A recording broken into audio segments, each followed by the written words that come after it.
Good afternoon. We are continuing the recorded proffer interview of Ms. Maxwell. The time is 12:59, Thursday, July 24th.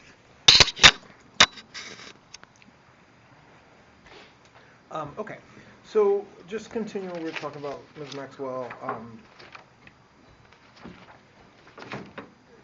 Still focused on the 90s time period, with understanding that could spill over into the early 2000s, but still that part of your life with Mr. Epstein.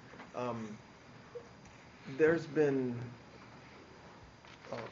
public reporting about conduct by Mr. Epstein and others at Little St. James. Yes. So can you talk about the frequency with which you went there, and address some of those, some of the reporting, namely around young masseuses or young women who would be present, and what you observed relating to them, and then I'll ask questions around that. So, if I'm right, he purchased the island in 1996, and he was friendly with the owners. And originally, we went to the island as guests of the owners, and then, I guess at some point, the owners told him they wanted to sell, and he decided to purchase it. So, the island was very rustic. I loved it. He, of course, had completely different ideas. And I would say there was none of what you were describing at that early period of time. So the frequency was often on the island, because he loved it. He really, really loved it. And we would go all the time. Mostly, all the early phase was based on improvements that could be made on the island, always going with new architects, new designers, new construction people. I'd say the first 2 years, almost every trip, not everyone, but almost every trip contained an individual who would be brought on board to have an opinion as to how to I don't want to use the word improve the island, because I don't think you could improve it, but to, I can't think what the word would be, to, what's the word I'm looking for? To develop it, sorry, that's the word I'm looking for. Develop the island, that's the word I'm looking for. So there were trips, constant trips with that in mind. And I would say now, if we're moving to the late 90s, 96, 97, I definitely witnessed a progression in Mr. Epstein's behavior, and a modification, if you will, where in the past, in the early 90s, I don't remember traveling so much with other people, or there'd be a masseuse or a yoga person, but now he started to travel with always a masseuse, whereas in the past it wasn't always a masseuse or always an instructor. There was now starting to be always an individual or a friend or whatever. There's always maybe the word would be entourage. But these were always people in their 20s, late 20s, early 30s, as my memory sees it, as I observed that time. And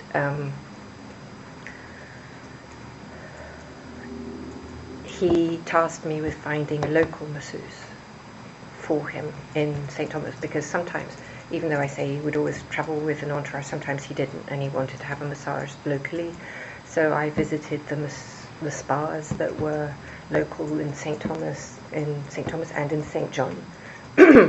And if I met someone, a man or a woman actually, because it was difficult to find somebody in St. Thomas, it's not exactly, so, and I did find a couple of people who would come, so that's how they came. Because also it was a schlep, so if you had somebody who came, it would be, you'd have to, boat ride and several hours. It wasn't just it's not like arriving with your massage table and stuff, so there was that. So I did do that. So did, over the years, males also give massages to Mr. Epstein? Yes. I did say, I don't think, at the beginning, definitely, and I would say towards sort of, again, late 90s, I don't remember any men. They were at the beginning, I think, in that, towards the late 90s, I kind of don't think of any men, I only think of women. Did you, you talk about entourage flying, right now we're talking about to the island. Did you observe any sexual, I was going to say misconduct, but any sex at all whatsoever on the plane? Never on the plane, no.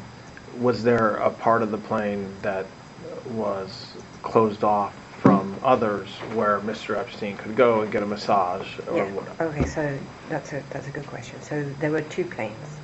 So you had there was a Gulfstream, that's open plan. So anything, I mean, there was a sofa that turned into a bed, and he did sleep on that. And then, but in the Boeing, which he flew on a lot, there was his area could be closed off with a door, and behind that door there was a bedroom and an office. So if that door was shut, you wouldn't see it.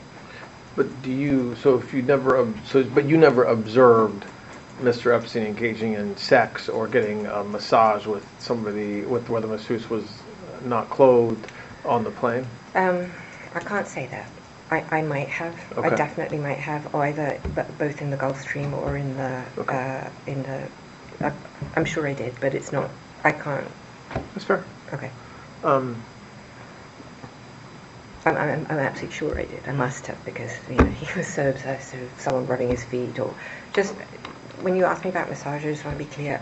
I generally what I think of that is somebody on a massage table, but other people might think of it as something different. You could have someone rubbing his feet or his shoulder. I saw that all the time. That I did, but that's separate from being on a massage table.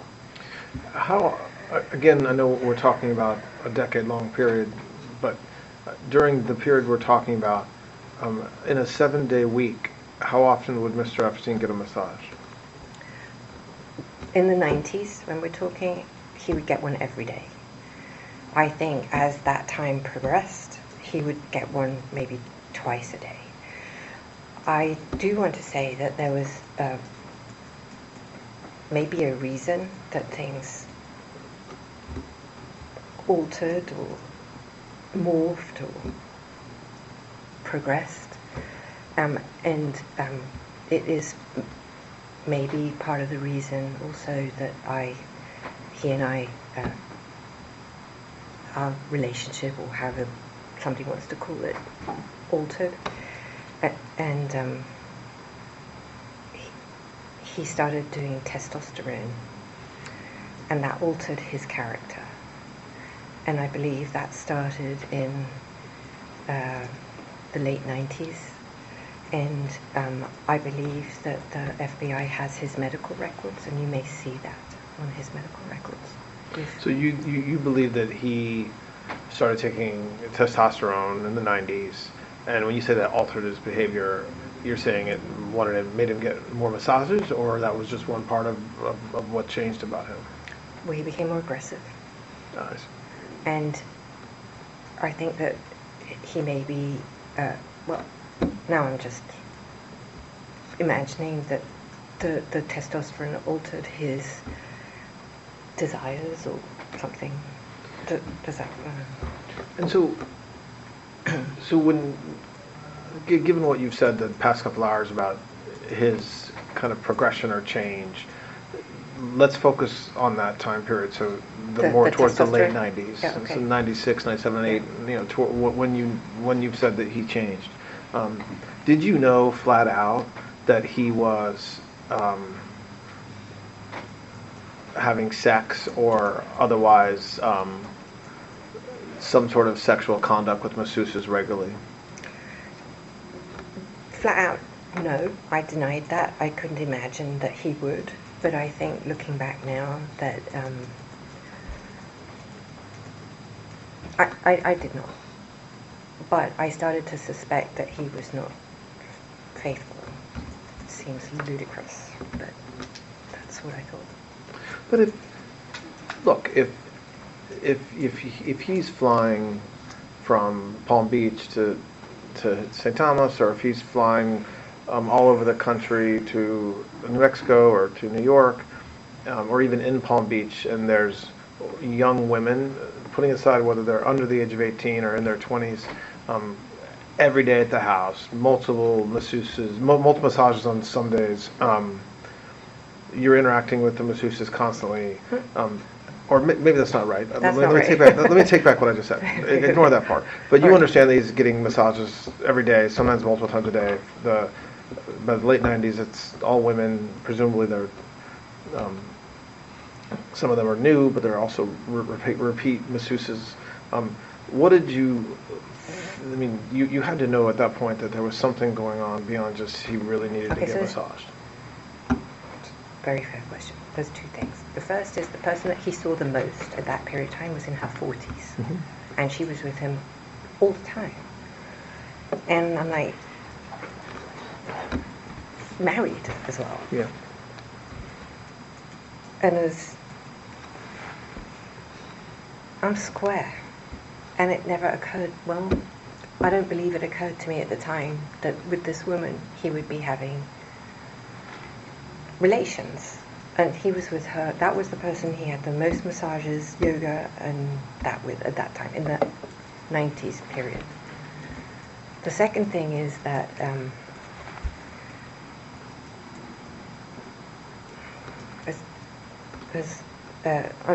he told me he had difficulty having an erection. And I believed him. When you said he said that, you mean he regularly told you that? Like Because when I didn't have sex with him after the first time, and it took, so I asked him, was it me? And he told me it was him. And I'd never, up until this moment in my life, I'm not stupid, I'm very bright. I've had an excellent education. I travelled all over the world. I had boyfriends. But I had never met or understood that somebody could be so, would lie to me about, it never occurred to me. I didn't have a frame of context within my life experience where somebody would be so manipulative and devious with me. And plus I just didn't have,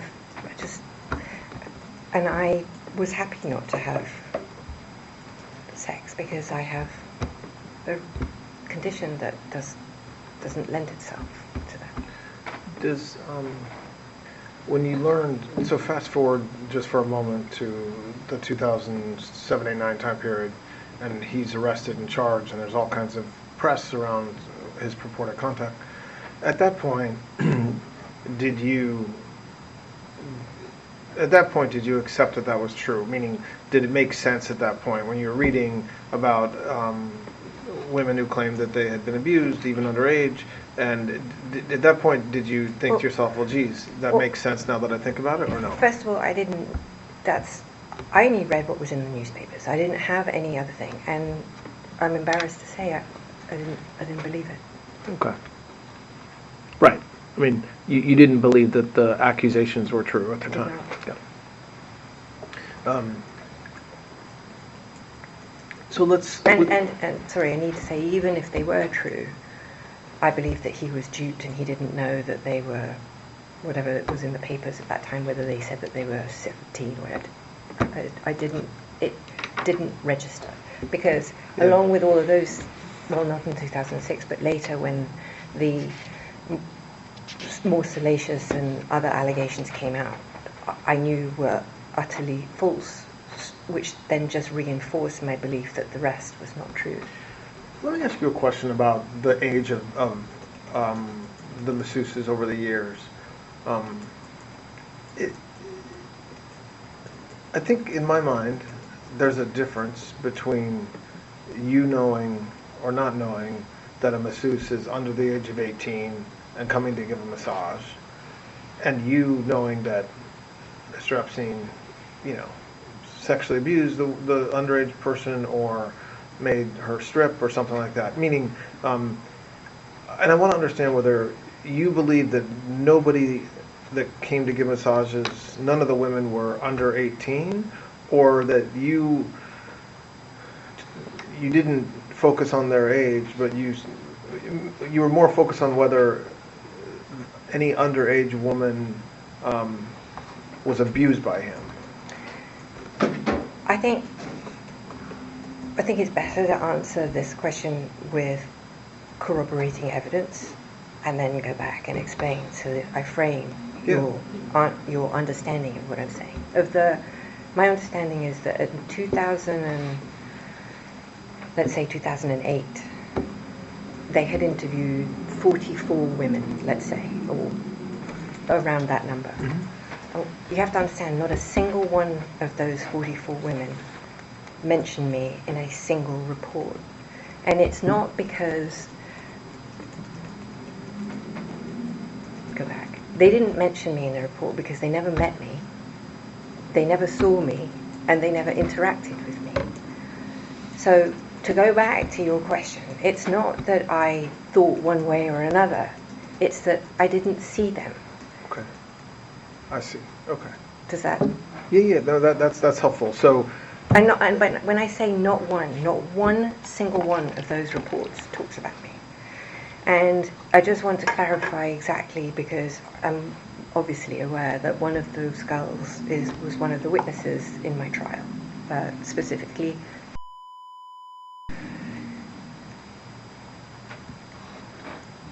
To use her own testimony so that you don't have to hear my point of view, it's better if it comes from her own words, and that way there's no second guessing whether what I'm saying.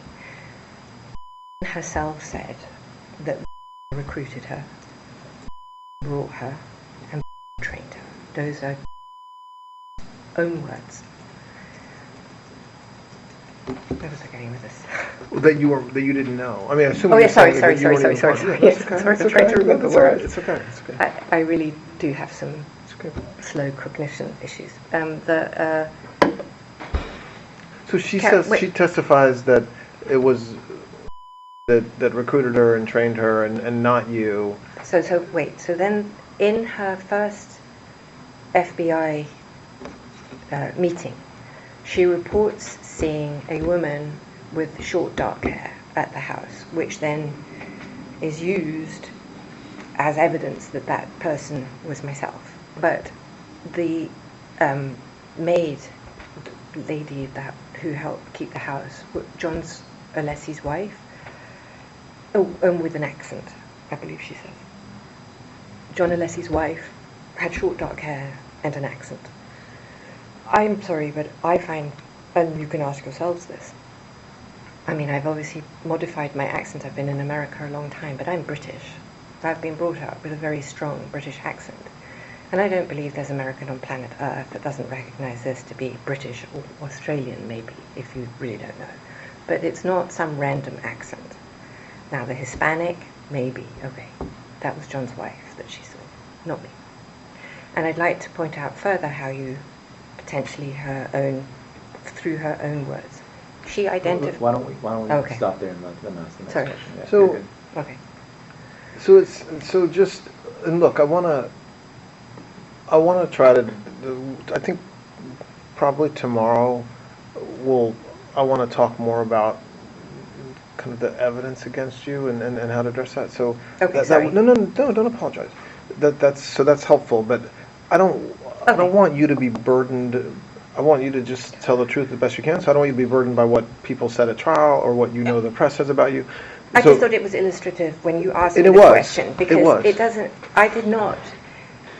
I absolutely have no memory at any. Now I'm leaving separate to this, obviously, so that's a separate story. I'm not going to pretend. Well, we'll get to her. Yes, go ahead. But in the terms of the scheme or whatever, however you want to determine what you're calling that, I have no memory, no active anything of having seen anybody that resembles a young a child, let's call it what it is, at that house giving him a massage. At all. It's not even like I did this. It's an at all. And 44 people didn't see me or talk about me either, including.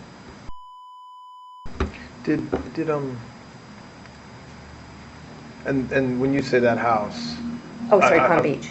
Yeah, no, I understand what you mean, but does the same memory or lack thereof apply to on planes in New Mexico, in New York, well, with some other important caveats. On that, Bajorlin Jane in my trial was clearly underage, clearly a child, and I only saw her in Palm Beach, and I only saw her with her mother. The other person who was clearly also not an adult or even close, I believe, I remember her now, but that would be the only two, or three, whatever that is. So, did you ever know Mr. Epstein to communicate with FBI agents, either like intelligence FBI agents, like as a source, or just generally with FBI agents? No. Do you think if he had done that, you would have known, like he would have told you something like that? Like if I said to you, Mr. Epstein was a source for the FBI, would you say, that's crazy, no he wasn't, or maybe he was, he would have told me that anyway? I have two answers for that. I think if he was for real, I think he would have bragged about it to me as a show-off, because he could be a show-off. And if he wasn't, he might have dropped it like he was cool. And I don't remember him doing either. Now, with, again, the caveat that before I met him, finding money, I think he may have suggested that there were some people who helped him, but that's the only context that I recall that in. What do you mean by that? When you said finding money, what do you mean? Well, his business where remember I told you, mm-hmm. I think in that context, he showed me a photograph that he had with some African warlords or something that he told me, and, I don't remember if that's what I interpreted, like that kind of thing, or whether it was something like that. That's the only actual active memory I have of something nefarious. Well, nefarious, I don't even know if it was nefarious, but covert, I suppose, would be the word. And what about any other intelligence agency, like the CIA or Defense Intelligence or any other law enforcement agency?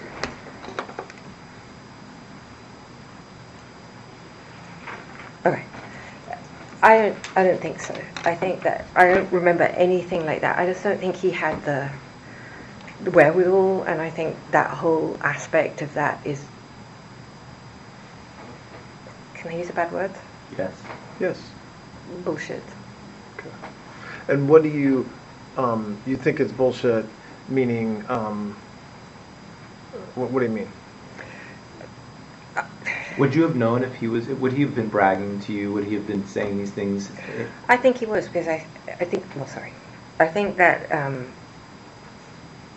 I think one of the reasons why he liked me was because of my family connections, and why he liked other people was because they were cool or whatever. And I think that certainly early when I met him, he would have tried to impress me, or tried to show off, if you will, like he was that guy, and he wasn't that guy. And so, and I think that he would have tried to bullshit me, and he didn't. So I think it's he may have tried to bullshit me, but no, I couldn't. Right. Sorry. So I want to just shift for a few minutes to talk about post 2000 to kind of when your relationship changed over the years with him.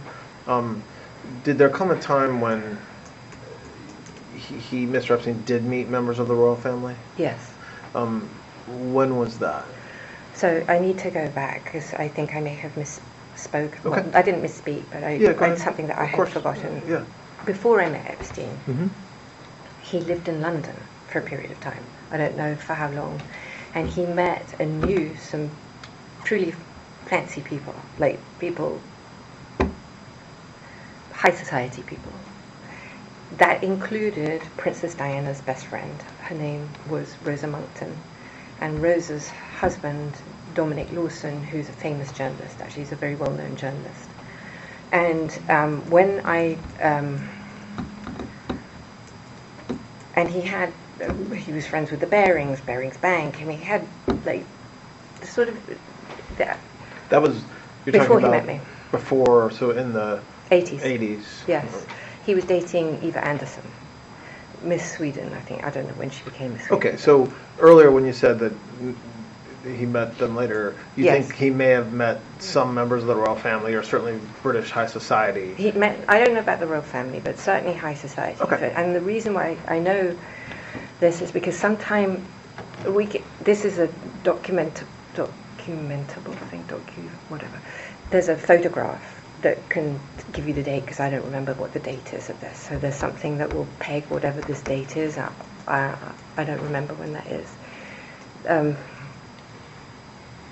Epstein went to London without me. He often went everywhere without me, but he was in London without me, which was decently unusual because London's my hometown. But anyway, he went without me, and he went to a big event in, I think it was in the park. Anyway, it was a big event. It's on the news. It's like there's photographs of it, and I don't know if he sat with Diana or he met Diana or he'd already met her. I don't know, but this I believe was organised by Rosa, and so I don't know if she was being set up as a date for him, maybe, because I don't want to speak bad of Diana, but I'm not going to do that. Okay, so that was pre-meeting you. No, that was when that event happened when we were. Oh, okay, that was not right. No, it's when we were. Okay. I'm not going to say together, but Okay. how about this? When I was his employee. Okay. Better. So now moving back to the 2000s, there come a time when Mr. Epstein met Prince Andrew? Yes. And others in the royal family, or just Prince Andrew, as far as you know? Well, so as much as I can piece it together, first of all, let's just state I did not introduce him to Prince Andrew. I did not introduce him to Prince Andrew or to Sarah Ferguson. That is a flat untruth. I'll start with that. So now I'm going to tell you how he did actually meet him. So if you find me that photograph, I can date that time when he met Princess Diana at that event. And based on that, I'll be able to tell you if it's pre or post that event, because I haven't looked it up and I've never bothered to check. So Lynn Forrester, who was a client or some type of client, or I think she actually tried to date him, or might have dated him for the record. She was in... Do you want to ask me something? No, go ahead. Okay. She had a house, or she rented a house in the Vineyard. I think it was in the Vineyard or Nantucket. I can't remember now which one it was. It was one of those. It's either Nantucket or the Vineyard. And invited Epstein to go. And I believe that's when he met Prince Andrew. However, I believe that before that event, he had gone to the Bahamas and had hung out with Sarah Ferguson. And Sarah had called Epstein and had arranged with Lynn, or I don't know now, I'm speculating. Anyway, long and short, he met Andrew at there. And I'm not holding you to an exact date, but when Well, we can approximately date was it from that picture, if you find me the picture. But do you know, without looking at a photo, in your mind, approximately when was that? I want to say it was the 2000, no, probably 2001, 2002. Early 2000s. Yes. And I think it was actually Prince Andrew himself who suggested that he met Jeffrey Epstein through you. I think that's true. So, well, It's true that Andrew said that. yeah, no, I'm sure it's true. Because I'm English, and my close friends are all close friends with Sarah and Andrew. And I would not, say that I was close friends with Andrew before, but certainly we were friendly, and certainly his best friends, some of them were very, very close with me. And I think that my friendship, me being present, or me, is what made Andrew like Jeffrey more, trust him, or I think that's so maybe you don't dispute that that you kind of had a role in getting together. You're just saying you didn't say, Prince, I would here's never Jeffrey. have introduced them. It would never have occurred to me to introduce them. I couldn't imagine them being friends. Two chalk and cheeses would never, I mean, for real, there's nothing there to connect them. So he met Prince Andrew, and then he had a relationship. I don't like that word. It sounds funky. They had a Acquaintanceship. Thank you. And through Sarah, actually. I think Sarah is the one that pushed that. And they met and hung out, I want to say 2 or 3 times. That had nothing to do with me. I wasn't communicating with Andrew. I wasn't in touch with him. And I know this because I was annoyed. And I felt left out. And I felt disrespected. And I was like, this is weird. I couldn't even imagine Epstein and Andrew together. And I thought that Sarah was trying to put the moves on Jeffrey, if I'm being honest. And I thought the whole thing was annoying. And I was pissed. So what happened with their relationship, putting aside the publicity around Prince Andrew's purported relationship with... what happened, as far as you know, with Prince Andrew and Mr. Epstein's relationship from the times you just described? Okay, so after that, at some point, Epstein told me that Andrew was coming to New York and I needed to organize the whole thing. Right? That's classic, by the way, classic Epstein. Of course, if I'm like, all right, fine, whatever. And because he wanted to make sure that Andrew was taken care of and that he was comfortable, he had whatever he needed, and yada, yada, yada. And I'm like, well, am I going to meet him, or are you just going to have me do all the job? And he said, well, you can come and say hello. Right, wow, that's so nice of you, for real. Because you have to understand, like, I don't know if I told you this before, but I did not have the keys to his house. I was not allowed to go to his house unless I was summoned or told. I was not allowed to answer his phones. We can go there. But anyway, so this, we can tell, was a bit of a sore point, perhaps. Anyway, so Andrew came, and of course, the minute we got together, I was like, yay, hi! And then it was so nice because the difference of being in England with Prince Andrew versus being in New York without all the bullshit was insane. And our friendship just like lit up like this. Because first of all, he knew that I'm safe. I mean, safe as in I'm not, Nigel Dempster or taking a page. I mean, not in a million years would I do something so gross. And we honestly got on like a house on fire. I really liked him a lot, and it was so nice, and we just became really, really good friends. Much more so than when we were in London, if I'm honest. And then with respect to and Prince Andrew, what do you know about that relationship? Would you like to ask that again? Relationship's a big word. Like I said, I don't like the word. Let's just start there. Okay. So I have read... I just want to, piece together... Well, but don't say... Before you say what you read, because that's one of the problems, is that we're all kind of... All right. We're all informed by, all the publicity and information around what everybody else has said, but, what do you think? Or what did you see? Well, what did you hear? What's an even bigger word than bullshit? Okay. Why? Well, go ahead, but finish that thought. Why do you think that? I'm going to tell you right now. I'm so happy to tell you. I'm excited. I'm beyond excited. Okay, so there's a mixture of what I've actually seen and know from the evidence and versus what I've put together. Impossible for me at this point to separate everything, but I'll tell you what I know versus what I saw and what I physically have in here. But it's helpful for you to know. So the allegation, I have to go with the allegation. The allegation was that at my house in London in March, whatever that was, 2001, I believe, we went to London especially so that could have a relationship with Prince Andrew, and she was paid a vast amount of money for that purpose.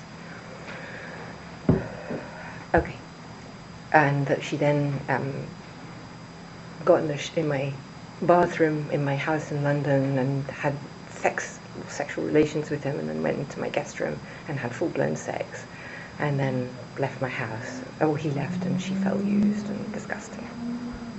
And a photograph was taken of them just before all these events took place in my study. That is what is the story. Oh, and then after that, she met him several other times, but we'll come to that. This is where it will allegedly started. And they went to tram. Oh, right. We went to a nightclub that night. Oh, we went to dinner, right? We went to dinner and then to tram. Okay, so the first thing about that weekend, that specific weekend, was that it's my mum's 80th birthday and I was in the country. And I have some corroborating evidence for that and a lot of testimonial that you can check. So that takes care of the reason why one of the reasons why her story doesn't hold water. The second reason why, so by the way, when I say that, my mum turned 80th that actual weekend. It was her birthday, it's on March the 11th. And the reason why I went to London, and I presume, but I don't remember, is why when we were, so the whole trip started because of Alberto Pinto, who is the decorator for the island and for New York as well. And he had wanted Epstein to go to see a house in Marrakesh, if I remember rightly, and went via the Alhambra. It was also for New Mexico. So there's architectural pieces that complained, and that was the basis of that trip. And I suspect now that that trip was planned all around the fact that I was going to be in London no matter what for my mum's 80th birthday at my brother's house in the country, which is approximately an hour outside of London, an hour and a half outside of London, at my brother's home. And we all congregated on the Saturday for her birthday celebration on the Sunday, and then we left. So that's that. The second reason why, probably maybe even the more important reason than my mum's birthday, that I think it's absolute rubbish, is that Prince Andrew, the idea of him doing anything of that nature in my house that's the size of this room is so mind-blowingly not conceivable to me as the man, or what I can't even. No. Is there any way that it could have happened? No. Okay. Describe the physical plan. Oh, the physical. So my house was tiny. I think it's 900 square feet in total. Well, maybe that. Is that right? Maybe. Yeah. Maybe 9. It is on 3 floors, however. So you're talking about it's a jewel. It used to be a stable for a horse. It was the stables for the big houses. It was the little poor man's home behind the rich man's home. It's a jewel. Was a gorgeous little place, but it is the size of a nut. If you make a noise, let's say you did a little burp or something, you didn't want it, you'd hear it. It just, where she says that they had relations in a bathroom, first of all, the bath is an old Victorian bath. I'm quite small. It's tight for me. I put my brother in there to see what would happen, and it looks like a blivet, which is a sausage in a very tight skin. So her description of whatever the two people were doing in the tub, that would work.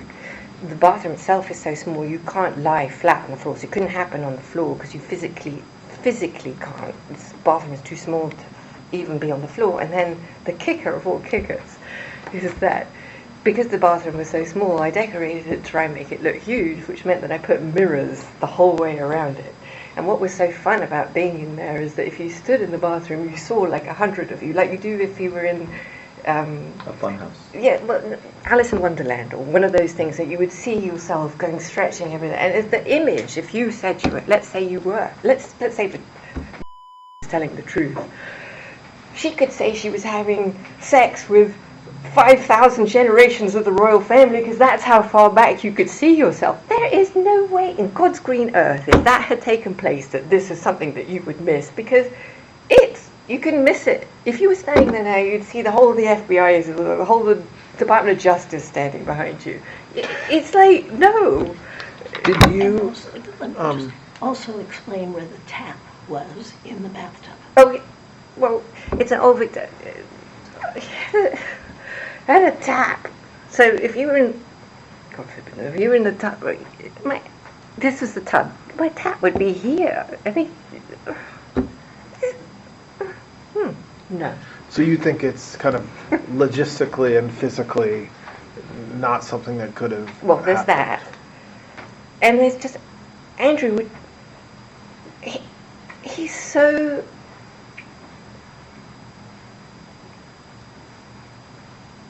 English. He's so. He had a tie on.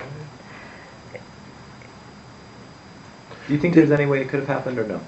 Absolutely, Okay, so no way, no how, absolutely not. Wait, I haven't finished. So, Go on ahead. her. No, not Oh, sorry. No, go ahead. It's his meeting. Oh, no, Sorry. go ahead. Go. Finish, please. Go ahead. Sorry, can I That's finish? Okay.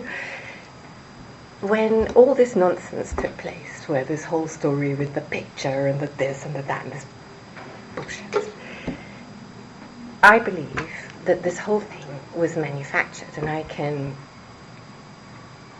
point you to some potentially corroborating evidence of this. So when she gave the photograph to the FBI in Australia, Just to be clear, the photograph you're talking about the famous one yeah, where, I have an image of it where, here. where Who wants Prince to look at Andrew's it? holding and you're in the background. The fake. Just to be clear.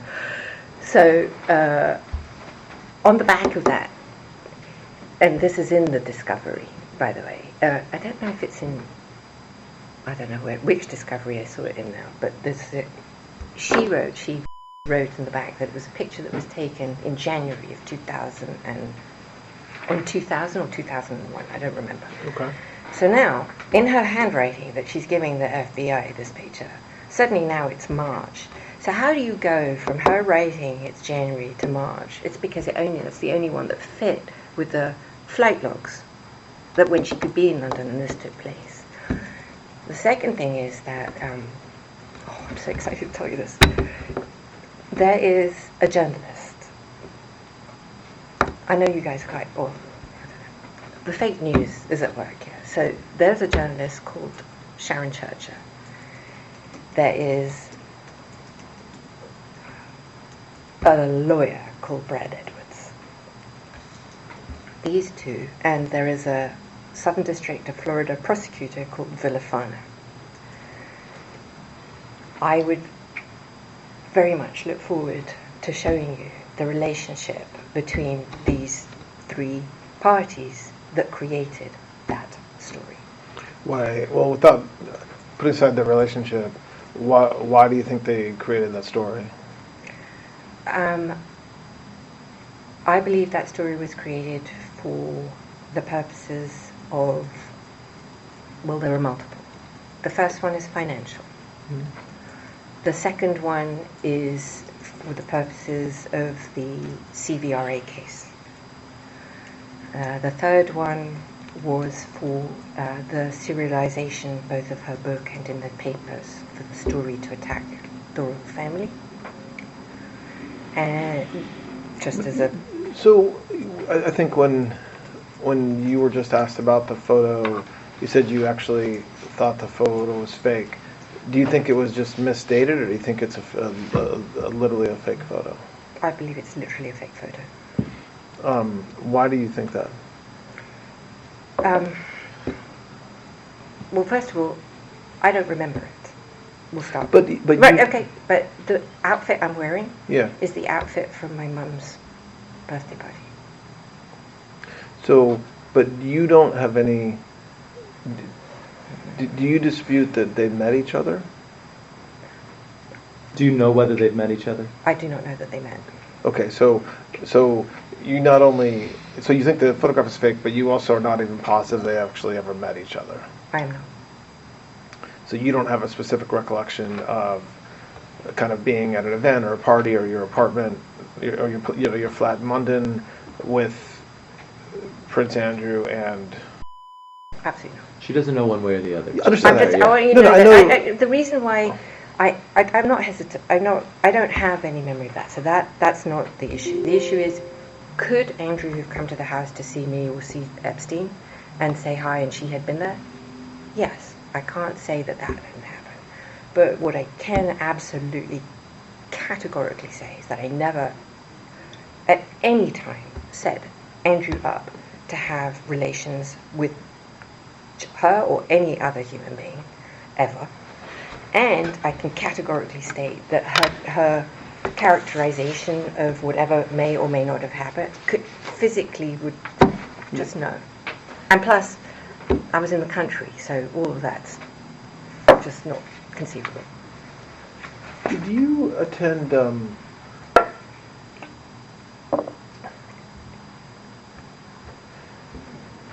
Did you attend social parties over? And again, I really now am focused on 2000 plus, so not the early years, where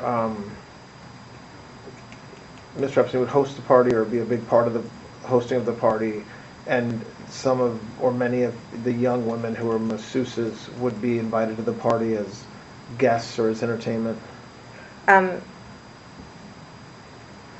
I certainly went to his house when he would have people who would be there that were, the way I would think of it and I would characterize it were his entourage. That's how I thought about it. And that certainly was in the later 2000s, yes. Did you attend any weddings of famous people with Mr. Epstein? Again, I'm mostly focused on post 2000, but if there's something that comes to mind in the 90s, that's fine as well. A wedding? Weddings. With Epstein? I don't think I ever went to a wedding with Epstein. I can't think of a wedding that I ever went to with him. Do you know, so you don't remember, you didn't attend President Clinton's daughter's wedding? I did. Chelsea Clinton's? I But that wasn't with Mr. Epstein? No, it was with Ted Waite, my boyfriend. Say it again? With Ted Waite, my boyfriend. Okay. Do you know whether Mr. Epstein was at that wedding? He was not. And how did you have a relationship? Well, why did you get invited to that wedding? Because Ted and Clinton were very close. And why? How were you close to them? Like, what was the reason you were close to them? I met President Clinton. Well, first of all, I went to the White House with Epstein once for, I think it was for a historical, like one of those benefits. And I met the president then, but like 1,000 other people shook his hand. Then after that, I had a good friend of mine that was known to be the mayor of Miami Beach, Philip Levine, and Philip and the president were very good friends. And Philip and I were very good friends, and so I actually was introduced to the president post his coming out of the White House and became friendly with him because of Philip Levine. Because of what? Philip Levine. There's some names that have been publicly associated with Mr. Epstein that I just want to ask you if you know about. Piers Morgan. Is friendly with who? With Mr. Epstein. I have no idea. Never. I doubt it. Yeah, there's no trick question. I'm not okay. I'm not suggesting that I know the answer to it. I'm genuinely just asking. Well, I would be astonished. I can't imagine they'd have anything in common either. How about Were you friends with Piers Morgan? I've met him I've met him. I met him at an event in Manhattan. I can't remember what. More recently, so probably in 2012, 30, something in that, and we had a very nice conversation. So I remember that. I remember thinking, I don't remember if I'd ever met him before, but I remember thinking how nice he was and how I was surprised. So I liked him. What can I tell you? So that's the only memory I have of that. I'm not sure if that's correct, but that's what I think. I don't have a correct or incorrect. No, I just don't know. I just want to try and. No, but I want you to believe me, because I mean this. There is so much information in the public sphere about you and Mr. Epstein and others around, and some of it is definitely true, and some of it is definitely false. Okay, all right. So when I ask a question, sorry. if I think that you're not being honest or that you're missing something, I'm not. This isn't got you. I'll say that to you. Did you ever meet JFK Jr.? I'm sorry? Did you ever meet JFK Jr.? Yes. When was that? I met him at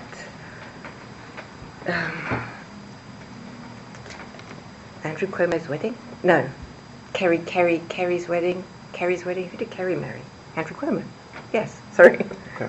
Andrew Cuomo's wedding And when would that have been approximately? 1990? So before? 1989? Something like that. But would that have been before you met maybe. Mr. Epstein? Yes. Did you have any sort of professional or social relationship with John F. Kennedy Jr.? I fancied him. You what? I thought he was very attractive. Oh, you fancied him?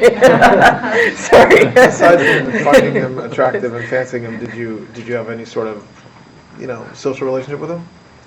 I mean, we knew each other, and I thought he was wonderful and fun, and I enjoyed meeting him. But we went out. I wanted to say we had a dinner or two, but I was very excited. But that was it.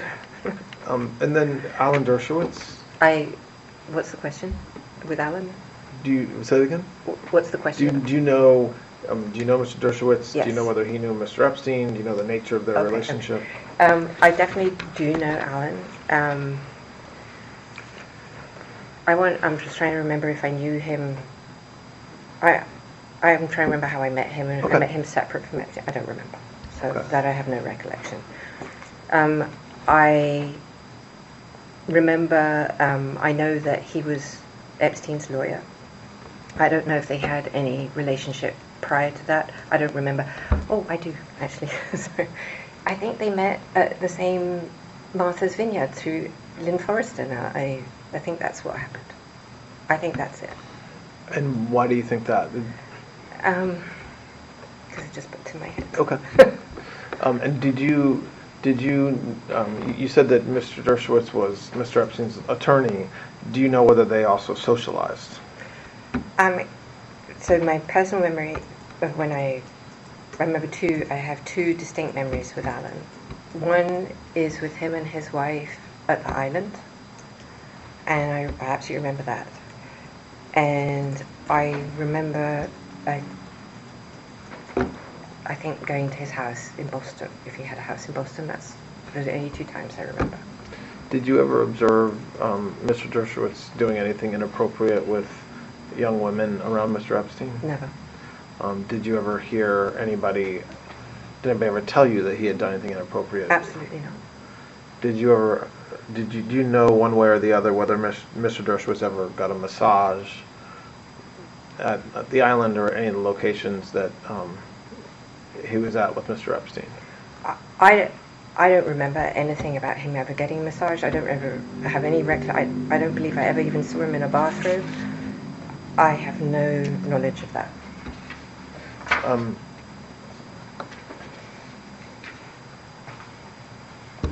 I'm jumping around a little bit. You mentioned, I think, briefly, but the Terra Mar project? Yes. What is that? I founded Terra Mar the idea of Terra Mar came, I think, in 2010. So I want to just explain Terra Mar a little bit. So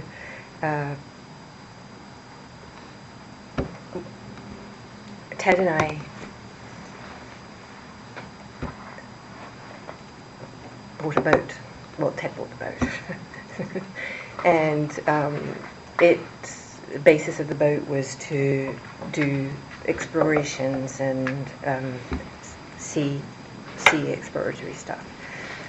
This really started because I have and have had since I was a child a love of the ocean and everything aquatic, and I've always been, I'm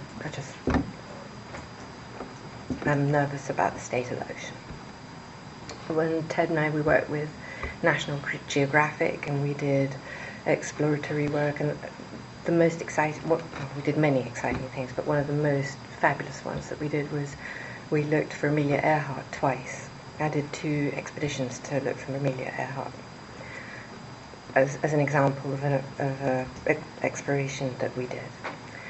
And he had a foundation for the ocean, and we worked with Nat Geo, we worked with Woods Hole, we did amazing things. He bought the Remus 6000, so when the plane went missing, the plane that went, was it Air France, from Brazil to Paris and went down, it was the Remus 6000 that found that plane. It's one of those deep sea underexplored. Anyway, when I broke up with Ted, I just, one of the things I did not want to give up was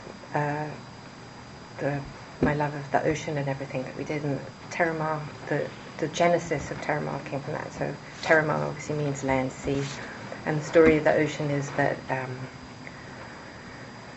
Earth really shouldn't be called Earth; it should be called ocean, because 3/4 is the ocean. So I wanted to not clash with anything to do with Ted, because it was a bit awkward between us. And so he took all the part of the ocean that was close to land, so within 200 miles. And so I decided I would focus on all the part of the ocean that was outside of national borders, Terramar. And that's how that's the genesis of Terramar. So what was the time period of that? That, I think, after I broke up with Ted, so 2010, 11 is when it started, and then I ran it all the way up until whenever the Epstein drama struck, and then I just shut it down. I shut it down because I didn't want what was happening to hurt the Smithsonian or Nat Geo or I just couldn't let everything be hurt by what was happening to me.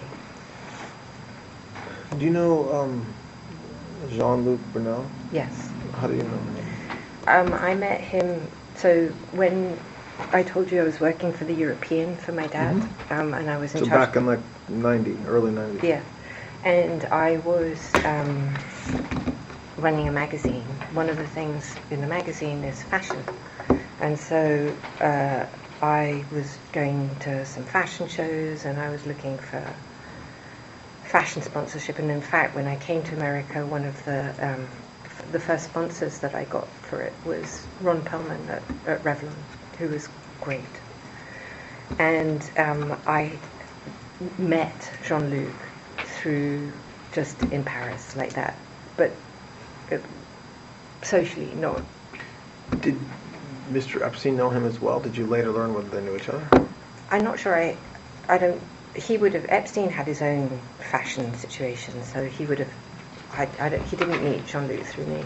Did you ever observe them together over the years? Absolutely, yeah. I saw them many times together.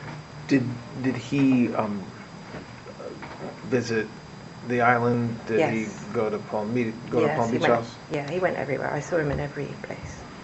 Do you ever observe him getting a massage? Or do you ever know whether they got a massage? Maybe you didn't observe it personally. You don't remember? I don't know.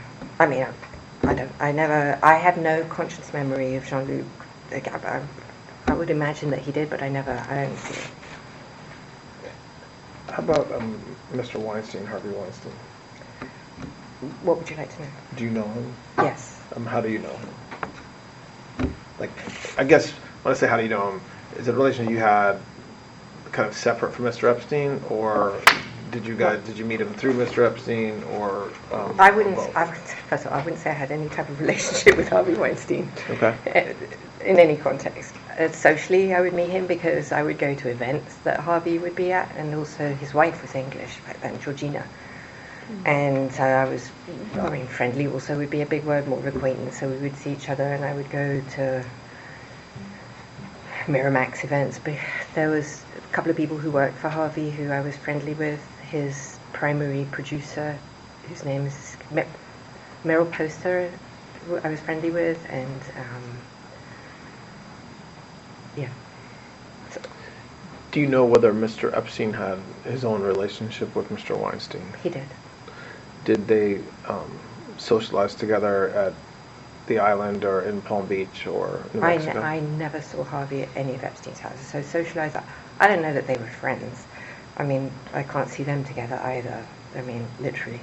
But I know that they certainly do that. And I would imagine, and in fact, I think I have a memory, but I can't, that when Harvey was trying to raise money for whatever his business was called, I can't remember what his business was called. Maybe he went there because Epstein was good at raising money. I just don't know. But I never saw them. I don't recall seeing Harvey in any of the properties.